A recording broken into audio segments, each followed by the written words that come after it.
सिक्खापदं समादयामि सुरामेर्य मज्जपमादट्ठाना वीरमणि सिक्खापदं समादयामि साधु साधु साधु बुद्धं नमामि धम्मं नमामि संघं नमामि।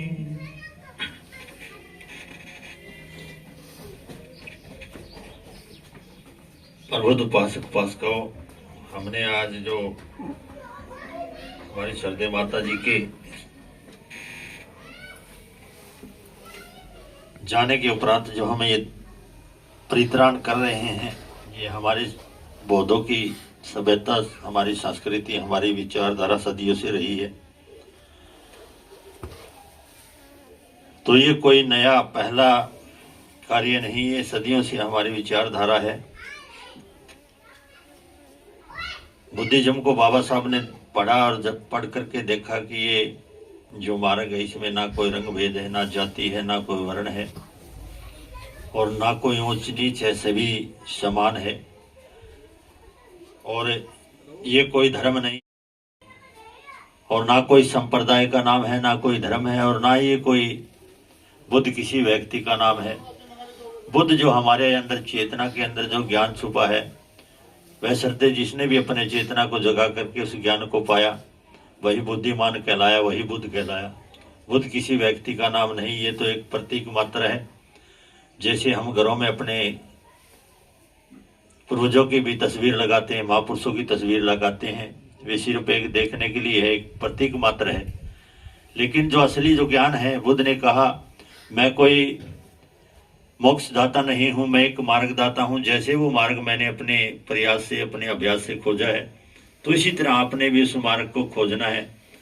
तो ये मार्ग है, मार्ग पर चलना है। मेरे पूजने से या मेरे गाथा गाने से आपका उद्धार होने वाला नहीं है। जो ज्ञान जो आपके अंदर है, आपको अपनी चेतना को जगा करके, जो मस्तिष्क में ज्ञान है, जो चेतना है, उस चेतना को जगा करके उस ज्ञान को पाना है। तो हमने सबसे पहले कहा बुद्धम नमामि। बुद्ध कोई व्यक्ति, कोई संप्रदाय या कोई धर्म नहीं है, ये धम है। पाली भाषा के शब्द जैसे हमने 3 बार बोले कि बुद्धम नमामि, बुद्ध मैंने ज्ञान, ज्ञान कोई जाति कोई धर्म नहीं है। बुद्ध जो हमारे अंदर जो ज्ञान छुपा उसी का नाम बुद्ध है। फिर कहा धम्मम नमामि। धम एक पाली भाषा का शब्द है, हिंदी में इसको मार्ग बोलते हैं, कल्याणकारी मार्ग। जो मार्ग बाबा साहब ने खोजा, संस्मरणीय गुरुदास जी ने, अभी हमने 1 फरवरी की जो सतगुरु जी की हमने जो जयंती मनाई, तो उनने जो वो ज्ञान खोजा, वो बौद्धिक ज्ञान खोजा बुद्ध अपने संस्मरणीय सतगुरुदास जी ने। इसी तरह बाबा साहब के पीछे भी हम बौद्ध स्तूप लगाते हैं, तो उन्होंने भी उस बौद्धिक ज्ञान को पा करके वो भी विद्वान बने, ज्ञानवान बने। तो हमने फिर कहा धम्मम नमामि। धम एक मार्ग है, एक रास्ता, कोई धर्म नहीं है। ये बाबा साहब की लिखी हुई बुद्ध और उसका धम एक पुस्तक है, जो हमारा सबसे बड़ा पवित्र ग्रंथ। बाबा साहब ने एक भारत का संविधान लिखा और एक ये बुद्ध और उसका धम लिखा। तो इसके अंदर कहीं भी धर्म का जिक्र नहीं मिलेगा। धम का मार्ग है कि रास्ता जो रास्ते पर बाबा साहब चले, गुरु रविदास जी चले, संत रहबर महापुरुष सभी चले और चल करके हमें कल्याणकारी रास्ता जो मार्ग दे करके गए हैं, तो ये धम है। फिर का संघं नमामि। संघ एक समूह का नाम है, एक संगठन का नाम है। जैसे तथागत बुद्ध के समय काल में जो संघ होते थे, वो सारे के सारे वो संघ बन करके एक विद्वान ज्ञानवान संघ बन करके पूरी मानवता को जगाने का जो कार्य करते थे। जन जन तक जा करके, नगर नगर जा करके और बस्तियों में जा करके लोगों को समझाते थे, जो जगाते थे कि मानव एक समान है, इनमें कोई रंग भेद नहीं है। तो ये बुद्ध का जो मार्ग था, तो वो समूह, ज्ञानवान समूह संगठन बन करके जो सारी मानवता को जगाने का कार्य करते थे। तो बुद्ध ने उस संघ का जिक्र किया कि मैं उस संघ को नमन करता हूँ, ज्ञानवान संघ, विद्वान संघ को मैं नमन करता हूँ। तो हमने 3 बार जो नमन किया है, बुद्ध, मैंने ज्ञान, हमने ज्ञान को नमन किया, फिर मार्ग जो हमने कहा धम्मम नमामि धम्म एक मार्ग है, उस मार्ग को नमन किया है। एक ज्ञानवान मार्ग, एक कल्याणकारी मार्ग, एक श्रेष्ठता का जो मार्ग बुद्ध ने बताया, बाबा साहब अम्बेडकर ने चुना, गुरु रविदास जी ने सुना। और फिर हमने जो समूह की बात करी, एक वाणी आती है गुरु रविदास जी की, उन्होंने भी समूह की संगठन की बात करी कि सत्संगत मिल रही है माधव जैसे मदप मखीरा। उन्होंने जो मधुमक्खियां को जो उदाहरण दिया कि जैसे वो मधुमक्खी एक छत्ते पर ऐसे इकट्ठा रहती है, जैसे वास करती, इसी तरह हमने भी जन समूह बना करके, एक समूह बना करके, एक संगठन बना करके, एकता में रह करके हमें उस मक्खियों की तरह, मधुमक्खियों की तरह हमने भी समूह बना करके एक मजबूती के साथ रहना है। तो उन्होंने भी समूह की 600 साल पहले गुरु रविदास जी भी वाणी में कह के गए हैं। और बाबा साहब अम्बेडकर ने भी जो 3 मूल मंत्र दी है कि बुद्धम शिक्षित बनो, संगठित रहो और संघर्ष करो, तो उनमें कोई भी अलग नहीं है। समझाने का तरीका अलग अलग हो सकता है, शब्दों का हेर फेर हो सकता है, लेकिन मार्ग वही है कि शिक्षित बनो, शिक्षा मैंने ज्ञान, फिर संगठित रहो, संगठन, उन्होंने भी समूह की बात करी, फिर संघर्ष करो। तो सारा का सारा जो विचारधारा महापुरुषों की विचारधारा, स्वयं विचारधारा, इसमें कोई भी अलग बात नहीं है। लेकिन आज एक विडंबना की बात है, हम गुरु रविदास जी की विचारधारा को और बुद्ध की विचारधारा को अलग मानते, जो अज्ञानी लोग हैं, जो समझते सारा का सारा जो ज्ञान गुरु रविदास जी का ज्ञान था, वो सारा का सारा बौद्धिक ज्ञान था। उनकी एक एक वाणी अगर उठा के देखोगे, उनकी वाणियों को पढ़ोगे, सही मायने में पढ़ोगे, तो उनमें एक एक बड़ी चेतना और ज्ञान की बात छुपी है। जैसे गुरु रविदास जी कहते, पराधीनता पाप है जान ले और मीत, कह रविदास पराधीन से कौन करे है प्रीत। वो कहते हैं आप अधीन बन करके रहना सबसे बड़ा पाप है, सबसे बड़ा पाप है। जब तक उस अज्ञानता से नहीं निकलोगे, अविद्या से नहीं निकलोगे, जब तक आपका उद्धार होने वाला नहीं है। तो आपने ज्ञानवान विद्वान बनना है, संस्कारी बनना है। तो उन्होंने भी ज्ञान को महत्व दिया। इसी तरह बुद्ध कहते हैं, बौद्ध धर्म की क्या पहचान, मानव मानव एक समान।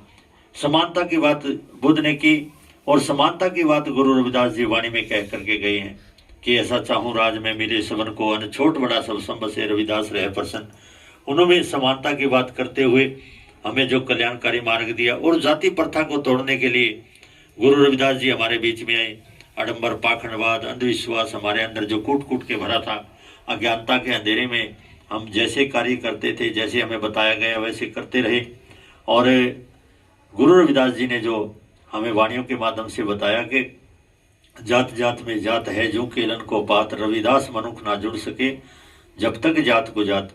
कि जाति प्रथा सबसे बड़ा विशाप है, सबसे बड़ा जो हमारा पिछड़ने का कारण जाति प्रथा है। क्योंकि जातियों में हम बटे हुए हैं, जातियों में बटने के कारण, और हमारा जो उद्धार होना था, हमारा जो आगे बढ़ने का जो मार्ग था, उस मार्ग में बाधा सबसे बड़ी जाति है। और जाति प्रथा को तोड़ने के लिए बुद्ध आए, जाति प्रथा को तोड़ने के लिए गुरु रविदास जी आए। उन्होंने कहा जात जात में जात, जैसे केले का पात, गुरु रविदास जी कहते हैं जैसे केले का पात है, एक बड़ा पेड़ होता है केले का, उस पे एक दूसरे के जो चिपके हुए पात होते हैं। तो गुरु रविदास जी कहते हैं वो केले का पात अगर छिलोगे तो दूसरे पत्ते के नीचे भी पत्ता ही निकलेगा और कुछ नहीं निकलने वाला। इसी तरह गुरु रविदास जी कहते हैं सारा का पेड़ तबाह हो जाता है, लेकिन वो उसके नीचे और कुछ नहीं निकलता। इसी तरह जाति के ऊपर जाति जो छुपी हुई है।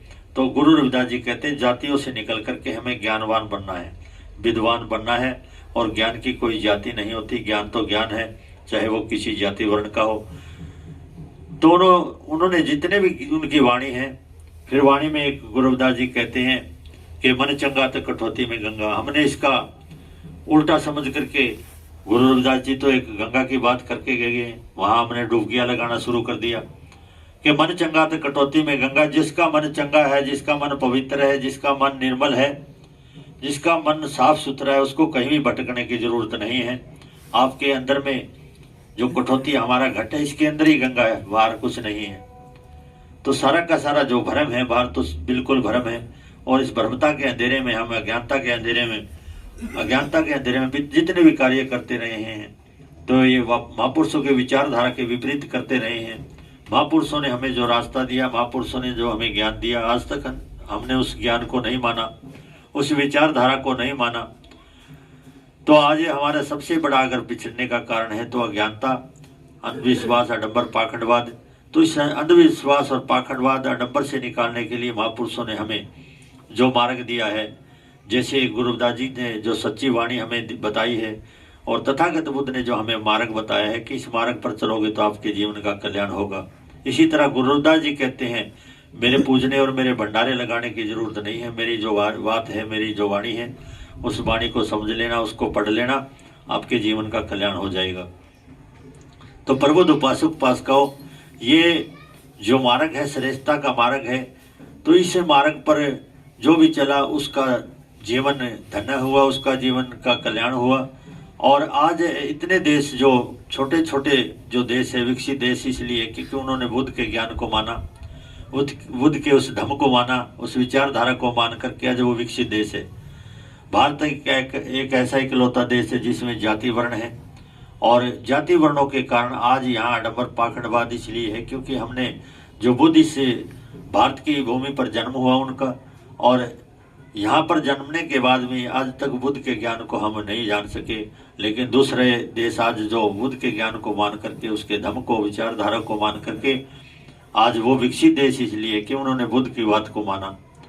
तो प्रबुद्ध उपासक उपासकाओं, आज हमारी सरदे माता जी हमारे जो बीच से गई है, जो जाने के बाद में भी हम पता नहीं कितने का डंबर पाखंडवाद करते हैं। इंसान चला जाता है तो इंसान के अंदर जो हमारे अंदर जो तत्व है वो तत्व निकल जाते हैं। ये सारी प्राकृतिक चीजें हैं, जैसे अग्नि है, मिट्टी है और जल है, वायु है। तो ये सारी की सारी ये प्राकृतिक चीजें हैं, सारे ये जो इसके अंदर जो तत्व है, तत्वों से मिलकर के शरीर बनता है, जिसका जन्म, उसको हम जन्म बोलते हैं।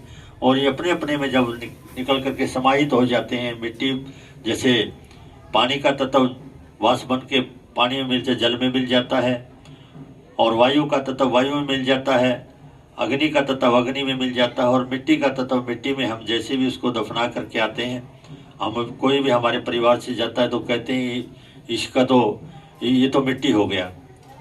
तो उसमें वो मिट्टी का शरीर हम उसमें मिट्टी में दफनाते हैं, उसके बाद में भी उसकी हड्डियां उठा करके पता नहीं कहाँ कहाँ फिरते। गुरु रविदास जी यहीं पर ये बात कहते हैं कि मन चंगा ते कटौती में गंगा।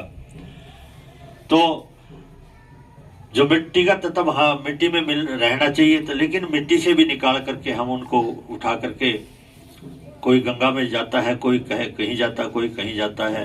तो इसके यहाँ कुछ भी, क्योंकि ये सारा का सारा अनित्य चीज है। जो शरीर है वो अनित्य है, नाशवान है, नश्वर है। जो इंसान चला गया, चलने के बाद में ऐसे ठंडे देशों में उसको पानी में बहाते हैं, कोई जानवर उसको खा जाता है तो उनकी भूख मिट जाती है और कहते हैं उसकी गति हो गई। लेकिन ये अलग अलग तरीके से अपने अपने हिसाब से लोग करते हैं। तो सारा का सारा आडंबर पाखंडवाद। तो इसी तरह हम, कोई इंसान चला जाता है, उसके नाम से हमने अपने जैसे संस्थान होते हैं, उनके संस्थानों पर जाकर के हमें कोई पेड़ है, जैसे उनके जाने के बाद में कोई उसके नाम के पेड़ लगाए। जैसे बरगद का पेड़ है, पीपल का पेड़ है, इनकी आयु भी लंबी होती है। कोई फलदार पेड़ है, अपने खेत में लगाए करके, उनके नाम के पेड़ लगा करके, उसमें ना कोई हमारा लगने वाला, कुछ लगने वाला भी नहीं है। पेड़ बड़ा होगा और वातावरण शुद्ध होगा, क्योंकि पेड़ों के कारण जो है, वृक्ष लगाएंगे, वृक्षों के कारण हमारी जो, जैसे हमारे उनसे हमें ऑक्सीजन मिलता है, हमें बीमारियों से छुटकारा मिलता है, हमें धूप छाया से, हमें आंधी तूफान से बचाते हैं। तो ये सारी की सारी चीज़ें हमने करनी चाहिए। मेरी माताजी गुजरी, मैं अगरवा गांव से हूँ।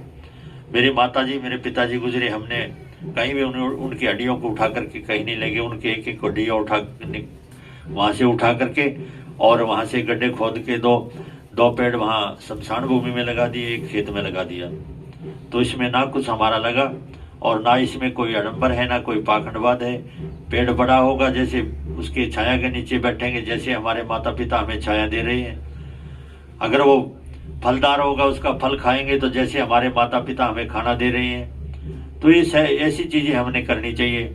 और मरने के बाद में जितना भी हम खर्चा करते हैं, उसके मरने के उपरांत जैसे हम मृत्यु भोज करते हैं, ये भी हमें नहीं करना चाहिए। क्योंकि कोई इंसान चला जाता है, इंसान चले जाने के बाद में उस पर हम मीठा पकवान बनाते हैं, खाते हैं, और कोई नाचता है, कोई रोता है, कोई गाता है। तो ऐसे ये भी हमें बंद करना चाहिए, क्योंकि ये भी एक अज्ञानता है। क्योंकि इंसान चला जाता है, उसमें हमें दुख प्रकट करना चाहिए। भोजन बनाएं, अच्छा भोजन बनाएं, सब्जी बनाएं बढ़िया, और कुछ बनाएं, लेकिन मीठा ना बनाएं, और कम से कम खर्चे में हम निपटाएं। शादी में जिस तरह भी खर्चा करते हैं कि सारा का सारा ये हमारे बाबा साहब अम्बेडकर ने, और जो बुद्ध का ज्ञान था वही पा करके उन्होंने हमें बताया कि ऐसे कार्यक्रमों में हम खर्चा ना लगा करके वो खर्चा हम अपने जो परिवार के जो हमारे बेटे हैं, बेटियां हैं, हमारे परिवार के जो सदस्य हैं, आने वाली जो पीढ़ी है, उन पर लगाएं। क्योंकि बच्चों को हम संस्कारी बनाएंगे, उनको शिक्षित बनाएंगे। अगर जैसे बाबा साहब अम्बेडकर ने कहा कि एक रोटी कम खाए, अपने बच्चों को जरूर पढ़ाए, तो वो सारा का सारा खर्चा हमें ऐसे शिक्षा के क्षेत्र में हमें लगाना चाहिए। क्योंकि एक दिन के लिए हम उसको उत्साह बना करके हम फिर वो पैसा सारा बर्बाद जाता है। उसमें दो ही आदमियों का फायदा होता है, एक व्यापारी का और पुजारी का। क्योंकि पूजा के लिए हम उसको पुरोहित को बुलाते हैं, और जो सामान लेकर के आते हैं वो व्यापारी का होता है। तो ये सारा का सारा हमारे जेब तो सिर्फ पैसा लगता है, हमारा तो नुकसान होता है, लेकिन फायदा उनका होता है। तो इस खर्चे से भी बच करके हमने अपने परिवार में एक साधारण तरीके से हमने ये कार्यक्रम करने चाहिए। हमें मृत्यु भोज बंद करना चाहिए, क्योंकि ये भी एक फजूली का खर्चा है। इस खर्चे से बच करके हमने आगे बढ़ना है। और क्योंकि तथागत बुद्ध ने कहा शरीर अनित्य है, शरीर नाशवान है, नश्वर है, जो आया है उसने जाना है। क्योंकि ये हमारी माता जी जो गई है, ये कोई पहला और आखिरी वाक्य नहीं है। इंसान इससे पहले भी हमारे परिवार के सदस्य, हमारे जो परिवार के बुजुर्ग यहाँ से गए हैं। तो इसी तरह हमने भी जाना है, कोई स्थायी नहीं रहना। जाना कब है इस बात का किसी को भी आभास, किसी को भी पता नहीं। इसलिए हमने जो महापुरुषों ने जो हमें बात बताई है, हमने जो मार्ग बताया है, और मार्ग पर चलने के लिए हमें प्रेरित करके गए हैं। तो ये जैसे हम 5 मोमबत्ती जगाते हैं, ये भी पंचशील का प्रतीक है। 5 सिद्धांत, जैसे बुद्ध ने हमें 5 सिद्धांत बताए कि बुद्धम, ये हमने जो 5 पाणातिपाता वेरमणि शिखा पदम समाधियामी, जो बुद्ध के 5 सिद्धांत थे, उन्होंने 5 सिद्धांत दिए, त्रिशरण पंचशील दिया, और अष्टांगिक मार्ग दिया। 8 जो सूत्र हमें बताए कि हमारे जीवन का कैसे कल्याण हो, हमारे जीवन कैसे श्रेष्ठ बने, हमारे जीवन में हमारी बोलबाणी कैसी हो, हमारा आचरण कैसा हो, हमारा व्यवहार कैसा हो। तो ऐसे सारी की सारी जो बुद्ध ने हमें सिद्धांत बताए, जिसमें ये 5 शील हमें बुद्ध दे करके गए कि पाणातिपाता वेरमणि शिखा पदम समाधिया में बुद्ध कहते अपने जीवन में कभी भी प्राणी हिंसा नहीं करना, एक दूसरे पर अत्याचार नहीं करना। तो प्राणी हिंसा क्या है? प्राणी हिंसा जैसे भी हम किसी के साथ अगर अभद्र भाषा का भी प्रयोग करते हैं, वो भी प्राणी हिंसा का रूप ले लेता है। या किसी की हत्या करना, किसी पर हमने जुल्म ज्यादती करना, तो ये भी प्राणी हिंसा का रूप है। तो बुद्ध कहते हैं हमें अपने आचरण को साफ सुथरा रखते हुए, अपने व्यवहार को साफ सुथरा रखते हुए, जो ये हमें बुद्ध हमें सिद्धांत बता करके गए हैं कि एक दूसरे पर अत्याचार नहीं करना श्रेष्ठ है, इंसान का जीवन श्रेष्ठ है। और इस जीवन में अगर हम किसी को जीवन दे नहीं सकते, तो जीवन किसी का लेने का हमारा औचित्य नहीं है, हमारा अधिकार नहीं है। तो ये पहला सिद्धांत तथागत बुद्ध बताते हैं। दूसरा कहते हैं अदीना दाना वेरमणि शिखा पदम समाधिया में, कि अपने जीवन में कभी भी चोरी नहीं करना, छल कपट नहीं करना। किसी की वस्तु को हमने देख के हमारा मन भटक गया और हमने उस वस्तु को चुरा लिया, उठा लिया, और उसको पता चल गया, उसके मन में घृणा का भाव होगा, भेदभाव करेगा, फिर वो प्राणी हिंसा का रूप ले लेता है। बुद्ध कहते हैं अपने जीवन में कभी भी प्राणी हिंसा नहीं करना, चोरी नहीं करना, छल कपट नहीं करना, दूसरे की वस्तु को अपना नहीं बनाना। तीसरा है कामेशु मिच्छाचारा वेरमणि शिखा पदम समाधिया में। बुद्ध कहते हैं अपने जीवन में कभी भी व्यभिचार या दुराचार ना करें। हमारे पास अगर हमारे संस्कार, हमारे विचार, हमारे आचरण है, वो हमें साफ सुथरा रखते हुए हमें सभी का सम्मान करना चाहिए। चौथा है मूसावादा वेरमणि शिखा पदम समाधिया में। बुद्ध कहते हैं अपने जीवन में कभी भी झूठ नहीं बोलना। झूठ का सहारा नहीं लेना। और आखिरी का जो सिद्धांत बुद्ध कहते हैं, सूरा मेरिया मजप माँ दठाना बेर बनी सीखा पदम समाजयामी। अपने जीवन में कभी भी कच्ची पक्की शराब किसी भी तरह नशीले पदार्थ का सेवन नहीं करना। तो ये 5 सिद्धांत तथागत बुद्ध ने बताए कि 5 सिद्धांत अपने जीवन में हमें लागू करने हैं। इसी तरह अष्टांगिक मार्ग हमें दे करके गया है कि सम्यक दृष्टि, हमारी दृष्टि कैसी हो, किसी भी चीज को हमें बिना सोचे समझे अपनी बुद्धि को कसौटी पे ना रखते हुए अगर उस बात को हम स्वीकार करते हैं तो ये भी अज्ञानता है, ये भी अंधविश्वास है। बुद्ध कहते हैं जब तक वो बात आपकी बुद्धि उस बात को नहीं माने, जब तक वो आपकी बुद्धि की कसौटी पे खरी ना उतरे, जब तक उस बात को ना माने। सम्यक दृष्टि, फिर सम्यक संकल्प, हमारा संकल्प ऐसे हो जैसे बाबा साहब अम्बेडकर ने लिया, तथागत बुद्ध ने लिया, गुरु रविदास जी ने लिया, महामना ज्योतिराव फूले ने लिया। तो हम भी ऐसे संकल्प हमारे जीवन में होने चाहिए। तो तीसरा है सम्यक वाणी। सम्यक वाणी, सम्यक वाणी हमारी बोलवाणी ऐसी हो कि हम जैसे, क्योंकि हम किसी को हम जैसा भी देंगे वैसा ही हमारे पास लौट करके आएगा। हमारे पात्र में जैसा होगा वैसा ही हमारे पास लौट करके आएगा। जैसे हम किसी को गाली देते हैं या अभद्र भाषा का प्रयोग करते हैं वैसा ही हमारे पास लौट करके आएगा। इसलिए सम्यक वाणी होनी चाहिए, सम्यक आचरण, हमारे आचरण साफ हो। तो सम्यक जीविका, सम्यक जीविका हम किसी भी प्राणी को, किसी भी जीव को ना सताते हुए, किसी की हानि ना करते हुए हमें अपने जीवन में जैसे भी हमने परिश्रम से कमाया उससे अपना जीविका चलाए। तो ये सम्यक जीविका, सम्यक व्यायाम, सम्यक स्मृति, सम्यक समाधि, तो ये सारी के सारे जो अष्टांगिक मार्ग बुद्ध ने दिया है, तो हमने अपने जीवन में ये चीज़ें लागू करनी चाहिए। और बाबा साहब अम्बेडकर ने जो इस मार्ग को अपना करके हमें जो मार्ग दे करके गए हैं, हमें सिद्धांत बता करके गए हैं कि बुद्धिज्म का जो मार्ग है ये मार्ग हमारे लिए कल्याणकारी है। इस मार्ग पर चलोगे तो आपके जीवन का कल्याण होगा, और आपके जीवन में ये सिद्धांत लागू करोगे तो आपके जीवन का कल्याण होगा। तो हमने ये अपने जीवन में ये सिद्धांत लागू करने चाहिए। अपने जीवन में ये जितना भी आडंबर पाखंडवाद है, जितना भी अज्ञानता है, वो सारी की सारी विचारधारा इन महापुरुषों ने बताई कि ये हमारे जीवन का पिछड़ने का कारण यही है। तो हमने अपने जीवन में आडंबर पाखंडवाद ना करते हुए हमने अपने जीवन में सिद्धांत लागू करने, अपने जीवन में उनके आचरण लागू करने हैं। तो मैं एक बुद्ध की वाणी कह करके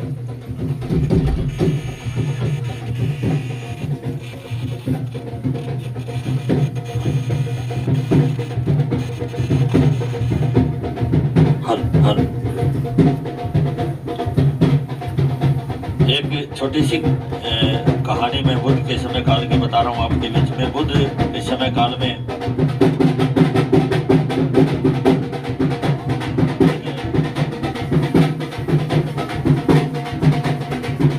एक बार बुद्ध एक नगर में एक देशना कर रहे थे, और उस देशना के अंदर जैसे हम बैठे इसी तरह अनेकों लोग बैठे थे।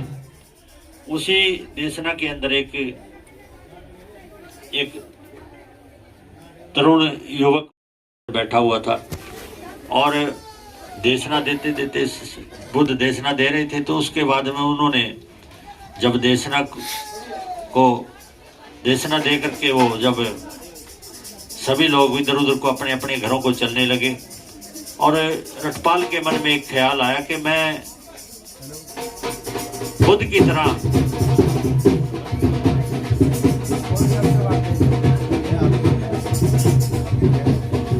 कि बुद्ध जैसे समाज को समझा रहे हैं, समाज को बता रहे हैं, तो ये काम गृहस्थी में रह करके संभव नहीं है। इसलिए मैं भी बुद्ध की तरह जीवन लेकर के, भिक्षु बन करके, एक सन्यासी बन करके, और मैं भी समाज को कुछ देना चाहता हूँ। क्योंकि समाज में कोई हम आए हैं, जैसे बाबा साहब अम्बेडकर ने कहा जीवन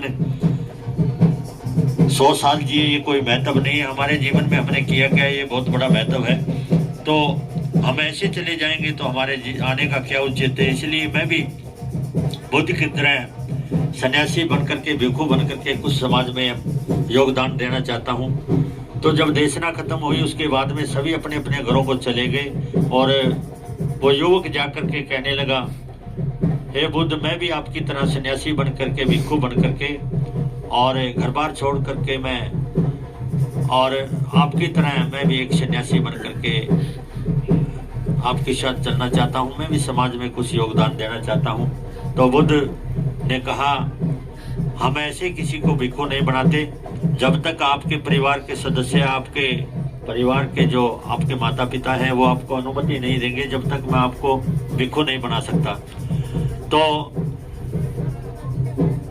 वो अपने माता पिता के पास जाकर के जब आज्ञा लेने लगे, अनुमति लेने लगे, तो उसके माता पिता ने कहा, हमारे पास इतनी बड़ी दौलत है, इतना बड़ा हमारे पास खजाना है और तू हमारे परिवार से अगर चला गया तो इकलौता हमारा पुत्र है, हमारे बुढ़ापे का सहारा कौन बनेगा, हमारा उत्तराधिकारी कौन बनेगा, इसलिए हमको आपको अनुमति नहीं दे सकते, इसलिए आप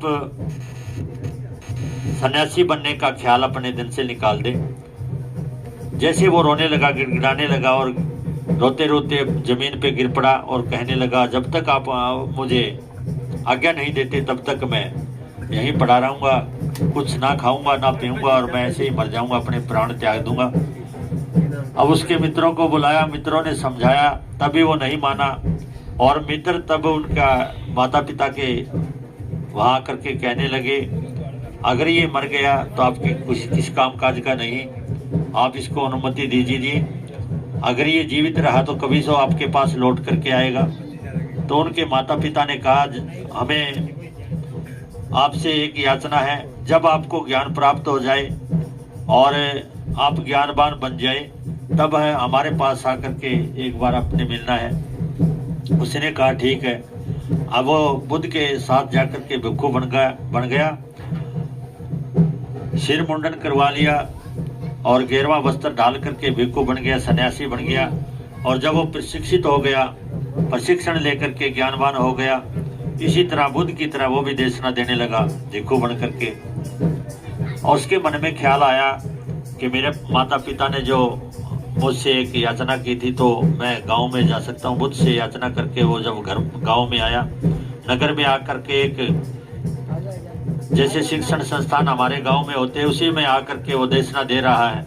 लोग गांव के लोग इकट्ठे हो गए, इकट्ठे होकर के देशना सुन रहे हैं। और किसी ने राजा के पास जाकर के कहा, जो वो श्रेष्ठी का जो पुत्र था रटपाल, वो इस गांव में आकर के भिक्षु बन करके वहाँ एक संदेश दे रहा है। तो राजा ने भी जाकर के वहाँ जब देखा और जब वो देशना दे करके जब बैठा तो उसके बाद में राजा ने कहा, मैं आपसे 2-3 प्रश्न करना चाहता हूँ। या तो घर तब छोड़ता है इंसान जब वो निर्धन हो गया, उसके पास धन नहीं हो। आपके पास तो बहुत बड़ा धन है और इतना बड़ा खजाना है, फिर भी आप भिक्षु बने। और या फिर घर तब छोड़ता है वो घर अपने जीवन में अपने विचलित हो जाए, दुखी हो जाए, दुखी मन से अपने शरीर में कोई पीड़ा हो तब छोड़ता है। तो आप तो तरुण हो, आप जीवन तो अच्छा खासा ठीक ठाक है और युवक हो, आपने घर छोड़ा। और या फिर बुढ़ापे में कमाने के असमर्थ हो जाए तब घर छोड़ता है, फिर भी आपने घर छोड़ा। तो 3-4 प्रश्न करते हुए फिर रटपाल राजा को बताते हैं कि राजा साहब, मैंने जो घर छोड़ा है, पहली बात तो मैंने बुद्ध की बात एक मेरे मन में समझ में आई, मेरे दिल में बैठी कि जीवन अनित्य है, जीवन नाशवान है, जीवन नश्वर है। और जीवन में ऐसे हम चले गए, पशु की भांति चले गए तो हमारे जीवन में आने का कोई औचित्य नहीं। इसलिए मैंने ये बात समझ में आई, मैं भी कुछ करके जाऊं, इसलिए मैंने घर छोड़ा। दूसरा है, अपने जीवन में हम सोचते हैं हमारा कोई रक्षक है, हमारा कोई रक्षक है, ऊपर वाला है, आगे वाला है, पीछे वाला है। तो ये सारा भ्रम है, हमारा कोई रक्षक नहीं है। तो हम जीवन के खुद रक्षक हैं। जैसे बाबा साहब अम्बेडकर ने कहा, अतो दीपो भव, अपना दीपक स्वयं बनो। तो अपना दीपक स्वयं बन करके हमें जगाया, हमें जो मार्ग बताया। इसी तरह तो कोई हमारा रक्षक नहीं है, हम अपने जीवन के खुद रक्षक हैं। ये बात मेरे समझ में आई, बुद्ध की मेरे बात ये समझ में आई, तो मैंने घर छोड़ा, मैं सन्यासी बना। तीसरा, हम सोचते हैं अपने जीवन में हमने जितना भी कमाया है, हमारे पास प्रॉपर्टी है, धन है, खजाना है, हमारे पास दौलत है और ज़मीन है, जायदाद है, तो ये सारा का सारा यही रह जाना है, साथ कुछ नहीं जाने वाला। इसलिए जीवन में हम कुछ करके जाएं, इसलिए मैंने घर छोड़ा। ये मेरे बात समझ में आई। तो चौथी बात है, हम अपनी तृष्णाओं से वशीभूत होकर के उनसे दुखी होते हैं। हमारे मन से हमारी तृष्णाओं के कारण हम दुखी होते हैं, क्योंकि हमारा जो कोई परिवार से चला जाता है उसके अंदर हमारा मोह होता है, तृष्णा होती है, उनके कारण हम दुखी होते हैं। और दुखी होने के कारण हम रोते हैं, हमारे जीवन में दुख आता है। तो क्योंकि चले जाने वाला तो चला जाता है, वो हमें दुखी नहीं दे रहा, हमारी तृष्णा है वो हमें दुखी दे रही है। तो ये सारी की सारी चार चीजें हमें अपने जीवन में समझनी चाहिए। बुद्ध कहते हैं जीवन अनित्य है, जीवन नाशवान है, हमारा कोई रक्षक नहीं है, हम अपने जीवन के खुद रक्षक हैं। और हमारे पास जो खजाना दौलत है वो यहीं रह जाना है। इसलिए हम कुछ करके जाएंगे तो लोग हमें याद करेंगे, आने वाली पीढ़ी याद करेंगे। बुद्ध को, बाबा साहब अम्बेडकर को, गुरु रविदास जी को आज तक हमें याद क्यों कर रहे हैं? हमारा अगर परिवार का कोई सदस्य चला जाए, तीसरी पीढ़ी, दूसरी, तीसरी या चौथी पीढ़ी उसको भूल जाती है, तीसरी पीढ़ी याद नहीं रखती हमारे दादा परदादा कौन थे। तो इसलिए इनको भी आज हम कोई 2600 साल पहले बुद्ध हमारे बीच में आए, 645वीं यह जयंती हमने गुरु रविदास जी की मनाई, वो हमारे बीच में आए। तो ये 649वीं, तो वो इतने साल पहले हमारे बीच में आए, उसके बाद में भी आज उनको याद करते हैं। तो ये सारे के सारे क्योंकि उन्हें मानवता के लिए अपना जीवन जिया और हमें जगा करके हमें एक कल्याणकारी मार्ग दे करके गए कि इस मार्ग पर चलोगे तो आपके जीवन का कल्याण होगा। और अपने बच्चों में संस्कार पैदा करने हैं, महापुरुषों की विचारधारा पे चलने के लिए उन्हें प्रेरित करना है। और नंबर पाखंडवाद जो हमारे जीवन में जो है कूट कूट के भरा, उसको निकालने के लिए सिर्फ एक ही मार्ग है जो सच्ची गुरु रविदास जी की वाणी है, बाबा साहब अम्बेडकर का जी की जो शिक्षा है और बुद्ध का जो मार्ग है श्रेष्ठ मार्ग, उस पर चलने के लिए हमें अपने बच्चों को बताना है, हमें स्वयं भी चलना है। तो सभी के लिए हम मंगल कामना करते हुए सबे सत्ता सुखी हमंतो सबे हमंतो चखे मेनो सबे बदराणी पश्यंतो मां केंचे दुख मागमा। सबे सत्ता सुखी हमंतो सबे हमंतो चखे मेनो सबे बदराणी पश्यंतो मां केंचे दुख मागमा। सबे सत्ता सुखी हमंतो सबे हमंतो चखे मेनो सबे बदराणी पश्यंतो मां केंचे दुख मागमा। संसार के सभी प्राणी सुखी हो, सभी का कल्याण हो, सभी को कल्याण का मार्ग मिले, किसी को कोई दुख ना हो। दुनिया के सभी प्राणी सुखी हो, सभी का कल्याण हो, सभी को कल्याण का मार्ग मिले, किसी को कोई दुख ना हो। दुनिया के सभी प्राणी सुखी हो, सभी का कल्याण हो, सभी को कल्याण का मार्ग मिले, किसी को कोई दुख ना हो। सभी का जीवन मंगल हो। भवतु समंगलम, भवतु समंगलम, भवतु समंगलम। तो प्रबुद्ध उपासक उपासकों, आज हमने जो ये छोटी सी देशना श्रद्धेवंत डॉक्टर कुणासिर राहुल जी के, उनके सानिध्य में रह करके उनके मार्गदर्शन में हम तंबू मिश्रित जीवन के लिए एक आंदोलन के तहत उनके मार्गदर्शन में, उनके कुशल नेतृत्व में काम कर रहे हैं। और अग्रोहा में भी जो 1.5 एकड़ जमीन है तंबूमी के नाम से जो है, उसमें भी अब प्रयासरत है, उस पर अभी एक भव्य भवन बनने वाला है। तो ये पूरा का पूरा जो उसमें ना कोई राजनीतिक पैसा है, सिर्फ समाज का पैसा है, समाज के पैसे से वो ज़मीन ली है 1.5 एकड़। और वहाँ एक बहुत बड़ा एक ज्ञान का केंद्र बनेगा, विहार बनेगा, तो आपके ही सहयोग से बनेगा। तो मैं अपनी तरफ से कुछ नहीं करा, मैं तंबूमी श्रेष्ठ जीवन के लिए श्रद्धेवंत डॉक्टर कुणासिर राहुल के, उनके मार्गदर्शन में हम ये काम कर रहे हैं। तो सभी का जीवन मंगल हो।